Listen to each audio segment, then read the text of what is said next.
வணக்கம். என்ன சொல்கிறது, இந்த அவசர காதல், அவசர கல்யாணம், அவசர டைவர்ஸ்.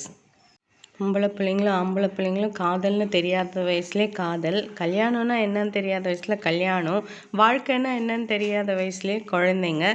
அவ்வளோ அவர் சீக்கிரமாக எல்லாத்தையும் பண்ணிவிட்டு அவ்வளோ சீக்கிரமாக டைவர்ஸ் கேட்டு நிற்கிதுங்க. என்னன்னு சொல்கிறது, காதலிக்கும்போது உயிர் உலகமாக இருந்தவங்க கல்யாணத்துக்கு அப்புறம் எப்படி தான் நீ கெட்டவன் நான் கெட்டவன் சொல்கிறாங்களோ தெரியல. இந்த பொம்பளை பிள்ளைங்களுக்கும் ஆம்பளை பிள்ளைங்களுக்கும் ஒன்று சொல்கிறேன், விருப்பம் இல்லைன்னா 2 பேருமே விட்டுருங்க, கம்பல் பண்ணாதீங்க. அப்புறம் காதல் பண்ணலைன்னா முகத்தில் ஆசிட் ஊற்றுறது, கழுத்தை இருக்கிறது, இந்த மாதிரிலாம் பண்ணாதீங்க. அப்புறம் அவசரமாக ஓடி போகிறவங்க என்ன பண்ணுறீங்க, கல்யாணத்துக்கு அன்றைக்கே ஓடி போகிறீங்க.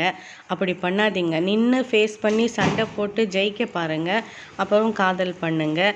கல்யாணத்துக்கு அன்றைக்கி ஓடி போனால் அந்த பெற்றவங்களுக்கு எவ்வளோ ஒரு அவமானம் வரும் அப்படின்றத யோசித்து பாருங்கள்.